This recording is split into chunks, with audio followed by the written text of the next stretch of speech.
हर एक मतदाता को 17,000 रुपया एक एक पेंशनधारियों को मिलना चाहिए।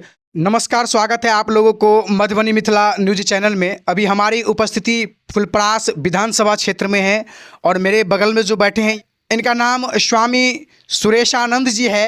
और आपको बता दें, राष्ट्रीय जन सद्भावना पार्टी से सर चुनाव लड़ रहे हैं। जो मेरे बगल में बैठे हैं किसी परिचय के मोहताज नहीं है, स्वामी सुरेशानंद यादव जी नाम है इनका। सबसे पहले आइए हम परिचय करवाते हैं। सर, अपना परिचय दीजिए। स्वामी सुरेशानंद जी, और बिहार विधानसभा से मैं लड़ रहा हूँ।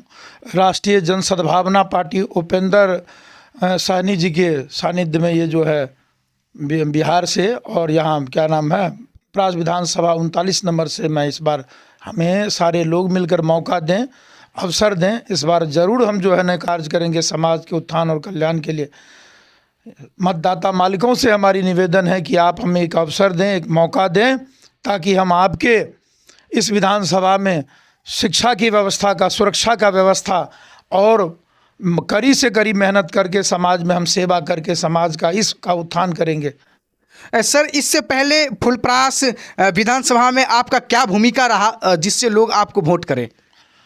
जी, आज से पहले हम लगभग 2.5-3 दशक से हम जो है ना एक सामाजिक कार्य में लगे हुए हैं। जैसे नशा मुक्ति है, समाज का जागरूकता है, बहुत सारे ऐसे लोगों का, गरीब और निचले और तब बुराइयों में फंसे हुए लोगों के लिए हम समाज की जागरूकता अभियान फैलाते रहे, निष्काम भाव से धर्म प्रचार में लगे रहे हैं, धार्मिक जागृति करते रहे हैं, चेतना की जागृति हो जाए, नशा मुक्ति हो जाए।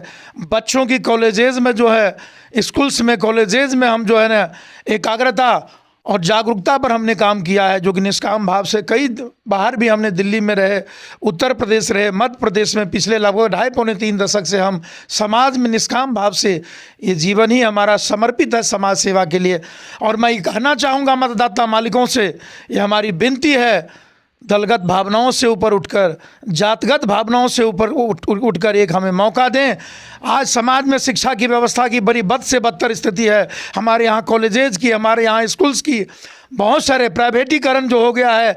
आज बहुत सारे ऐसे लोग हैं जो गरीब के बच्चे पढ़ाई नहीं कर सकता। शिक्षा की व्यवस्था का बद से बदतर स्थिति हो रहा है, होती जा रही है, दिन ब दिन बड़ी कमियाँ आ रही है शिक्षा में। इसलिए मैं चाहता हूँ शिक्षा की व्यवस्था का पुख्ता प्रयास किया जाए, शिक्षा का सुव्यवस्थित किया जाए। समाज में उन गरीब बच्चे जो अभी नहीं पढ़ पा रहे हैं, हम चाहते हैं कि हमारी जब सरकार आएगी, राष्ट्रीय जन सद्भावना पार्टी का ये संकल्प है, हम कृत संकल्पित हैं, शिक्षा का सुधार होगा, यहाँ प्राइवेटीकरण कटेगा और ऐसी शिक्षा का मुहैया कराया जाएगा जिससे शिक्षा का उत्थान और उन्नत होगा।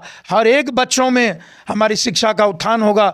साथ ही साथ आज हमारी समाज के देखा जाए कि निकम्मेपन, निठल्लेपन का क्या कहा जाए, हम अभी आप जिस रोड से अभी आए हैं उस रोड का स्थिति देख लिया जाए। हमारे विधानसभा में बहुत सारी सी रोड है जिसकी कंडीशन बद से बदतर होता जा रहा है। बारिश में देखा जाए पानी लग जा रहा है, बाढ़ की स्थिति, बेरोजगारी की स्थिति है। हमारे बिहार के सारे नौजवान बाहर जा रहे हैं। सारे नौजवानों को देखा जाए बाहर में कमा कर, उनको लाखों को कमा कर अरबपति खरबपति, बिहार के हमारे किसान मजदूर भाई, हमारे नौजवान भाई बाहर जा रहे हैं। क्यों? क्योंकि यहाँ उद्योग की कमी है, फैक्ट्रियों की कमी है, यहाँ साधन सुव्यवस्थित न होने के कारण, साधन का व्यवस्था न होने के कारण, फैक्ट्रियाँ न होने के कारण हमारी सरकार यदि आती है, राष्ट्रीय जन सद्भावना का सरकार यदि आप हमें मौका देंगे तो हम तमाम व्यवस्था मुहैया कराएंगे। हम फैक्ट्री की व्यवस्था करेंगे, हम बहुत सारे कारखाना लगवाएंगे और शिक्षा की व्यवस्था का पुख्ता सबूत करेंगे। साथ ही हमारा और एक योजना है, संविधान में एक बहुत बड़ी व्यवस्था लिखा गया है। संविधान के तहत हमारे आदरणीय अंबेडकर साहब ने लिखा है कि मतदाता जो मालिक है उसका पेंशन मिलना चाहिए। एक एक मतदाता पर, कई देशों में ये लागू है। साउथ में, जैसे एशिया के बहुत सारे ऐसे, इसमें चाइना में, ऑस्ट्रेलिया में, नॉर्वे में, फिलीपीन में, बहरीन में ये व्यवस्था लागू हो चुका है। हर एक मतदाता को 17,000 रुपया एक एक पेंशनधारियों को मिलना चाहिए। मैं कह रहा हूँ 17,000 नहीं तो 8,500 रुपया एक एक पेंशनधारियों को अगर मिलेगा, उनके बच्चे आज पढ़ नहीं पा रहे, उनके बच्चे को शिक्षा नहीं मिल रही है, उनके बच्चों की दवाइयाँ नहीं मिल पा रही है, कपड़े नहीं मिल रहे हैं, अभावग्रस्त जीवन जी रहे हैं, इसलिए हम संकल्पित है, हम और हमारी पार्टी संकल्पित है कि हम वो पेंशन योजना दिलाने का प्रयास करेंगे, शिक्षा का सुव्यवस्थित व्यवस्था करेंगे। और नशा पर हमारे नौजवान भाई भी नशा के गर्त में गिरते जा रहे हैं।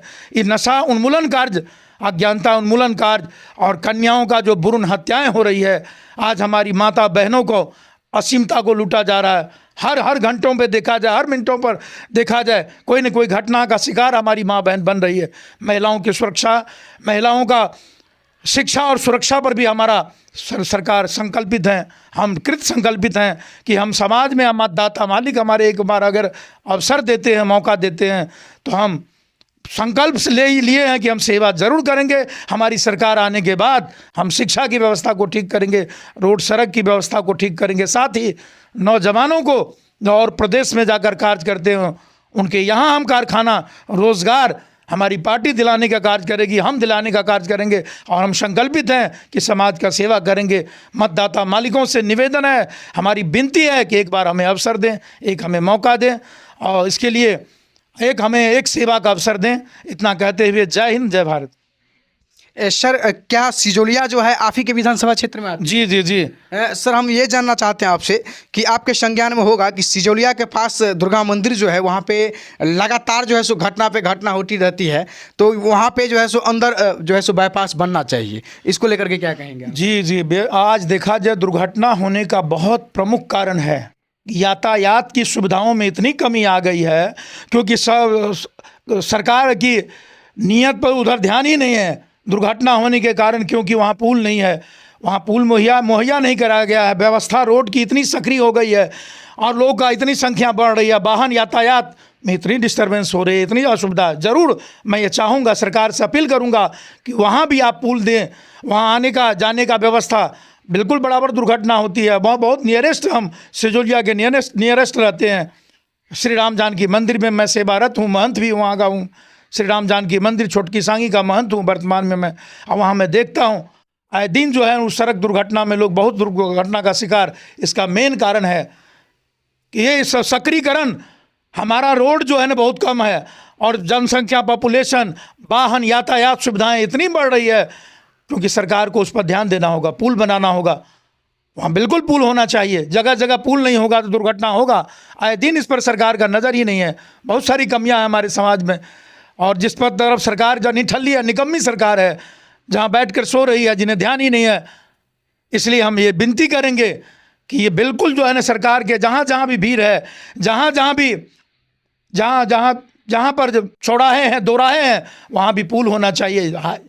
NH पर तो होना ही चाहिए। NH पर जहाँ पर भी, यहाँ इस तरह से कई जगह है जहाँ दुर्घटना हमारे पास में, ज़रूर आपने कहा है सिजोलिया के पास दुर्घटना बराबर होती रहती है, इसके लिए वहाँ पर बिल्कुल पुल होना चाहिए। जी sir, Madhubani Mithila news channel के माध्यम से लास्ट में आप अपने तमाम विधानसभा वासियों को क्या शुभकामनाएं, संदेश देना चाहेंगे दीपावली, छठ और भैया दूज को लेकर के? हम सभी को हार्दिक शुभकामना देते हैं। हम मिथिला और न्यूज़ चैनल के माध्यम से सभी देवी स्वरूपा माताएं, हमारी भगवती स्वरूपा माँओं से निवेदन है कि आपके घर की उजाला बरकरार है।